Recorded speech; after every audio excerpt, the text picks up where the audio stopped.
Yeah, I think we have seen so many new developments over the last 5 years in the field of melanoma.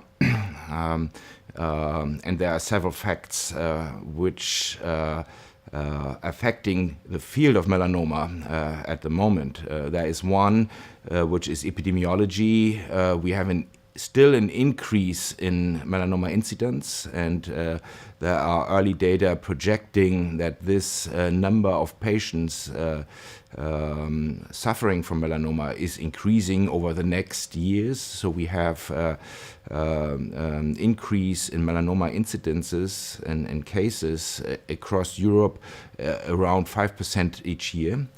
And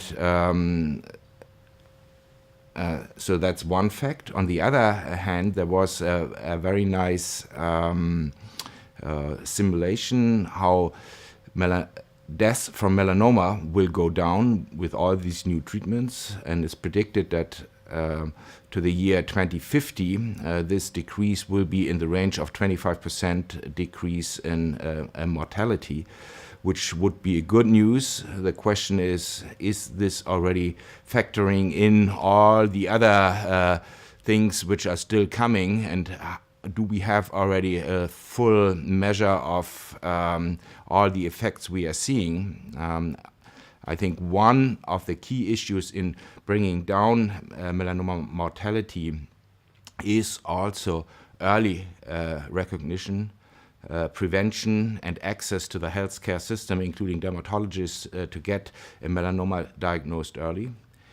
Because that's the most effective measure you can prevent melanoma death.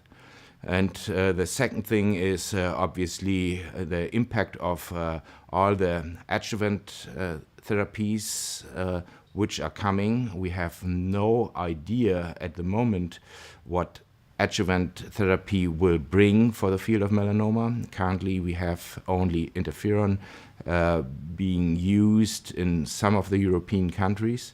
The effect on mortality is small, 3% roughly at the landmark of 5 years. We believe that the new drugs, checkpoint inhibitors, and we have seen that for Ipilimumab, that we have already more than 10% increase after 5 years in survival, that the newest generation of PD-1 antibodies in adjuvant treatment, all these clinical trials using Pembrolizumab and Nivolumab have already achieved the full recruitment, and we have to wait now. And the same is true for targeted therapy in BRAF mutant melanoma patients. We have a clinical trial which has recruited more than 1,000 patients. We are waiting for the results, and results are postponed, which means that the number of deaths which is needed for the final analysis is not achieved, which is good news because obviously patients are not dying and the treatment is doing what it's supposed to do, prolong overall survival.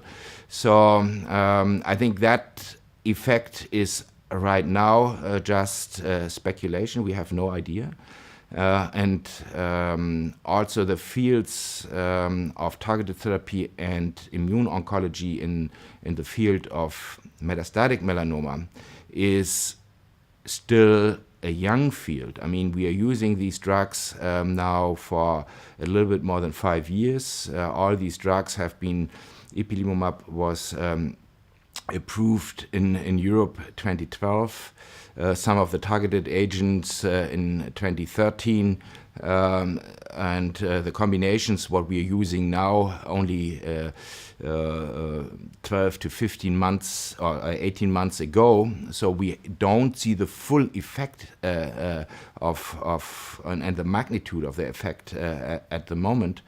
I think based on the clinical trial follow-up of these registration trials, we see that 3-year overall survival rates are ranging in close to 50%, 45% for targeted therapy using BRAF and MEK inhibition, and also for the checkpoint inhibitors.